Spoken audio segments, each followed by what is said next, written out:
केसिया सवार के जे निकलीला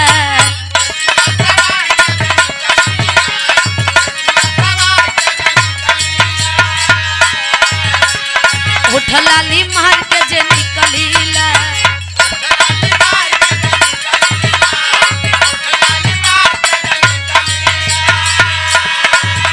अरे केसिया सवार के जे निकलीला अरे उठलाली मार के जे निकलीला केहू कहेला मिसाइल केहू कहेला मिसाइल अरे केहू कहे जेट फाइटर अरे केहू कहेला मिसाइल अरे केहू कहे जेट फाइटर तब लइका कहता जेने जालू ओने अगिए लगावेलू जेने जालू ओने अगिए लगावेलू जान लइकी हवू की लाइटर कहे का अरे केहू कहेला मिसाइल अरे केहू कहेला मिसाइल अरे केहू कहे जेट फाइटर अरे केहू कहेला मिसाइल अरे केहू कहे जेट फाइटर तो जेने चालू ओने अगिए लगावेलू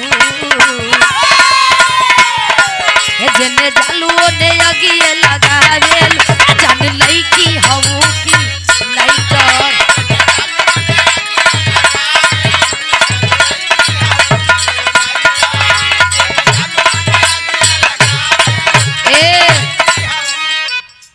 राधे श्याम चचा के द्वारा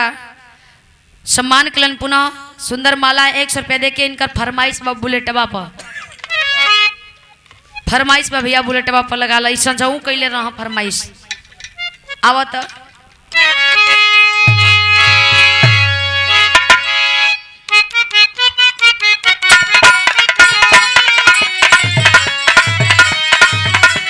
कोनो लइका कोनो लइकी के पटावता मछली के जाल में ना फंसा ली प्यार के जाल लइका कहता का कलश हमारा बुलेटवा पर कहियो बैठ के सटल बेकीना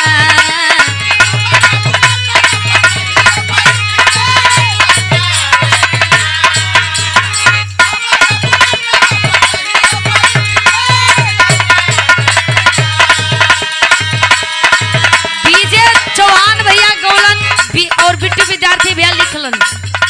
उ लोगन के तो गाना ट्रेंडिंग में रहबे कइल हम मंच पर गौलिन भाई लोगन उठा के डाल देलन इंस्टाग्राम पर ओहो ट्रेंडिंग में बा हमके बड़ा खुशी मिला था काहे कि लोग बुलेटवा वाला से बहुत काफी लोग हमरा के पहचाने लगल बड़न कहे का हमारा बुलेटवा पर कहियो बैठ के सटन बेकीना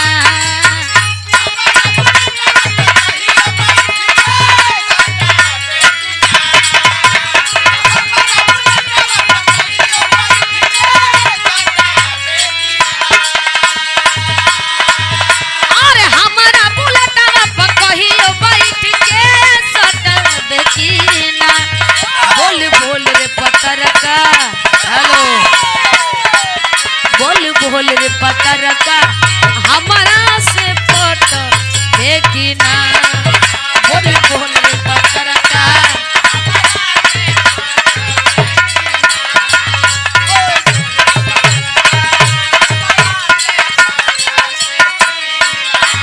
एक बात और कहता लइका जब ते हंसे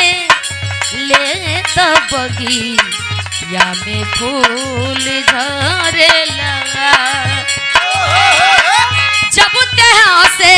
ले तब बगी या में फूल झरे लगा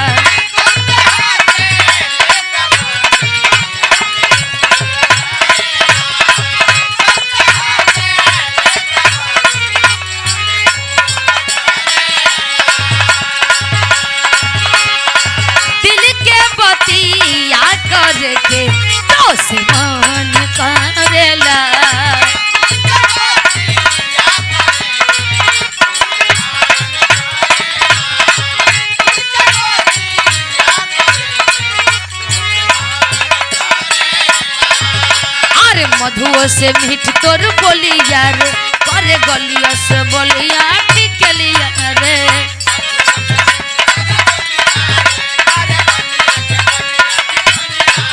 जियो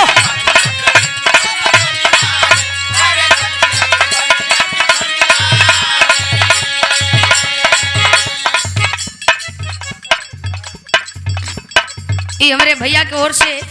नमो नमः भगवान दास जी भैया जी आप जी के द्वारा ये 200 रुपया दे करके आशीर्वाद दिया गया। बहुत बहुत प्रणाम आशीर्वाद के कामना बा। ये हमारे मंगरू भैया लोगन का फरमाइश है। बहुत बहुत प्रणाम बा। कहे का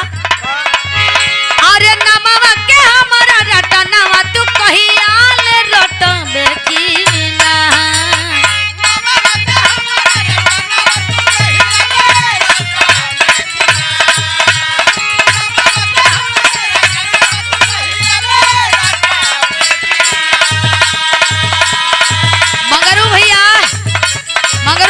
भाई बुलेटिया वाला गाना निक निके लागत भाई महाराज तो आवा है ने अरे नमवा के हमारा रटनवा तू कहिया ले रटबे की ना बोल भोल रे पटरका की बोल भोल रे पटरका हमारा से पट देखी ना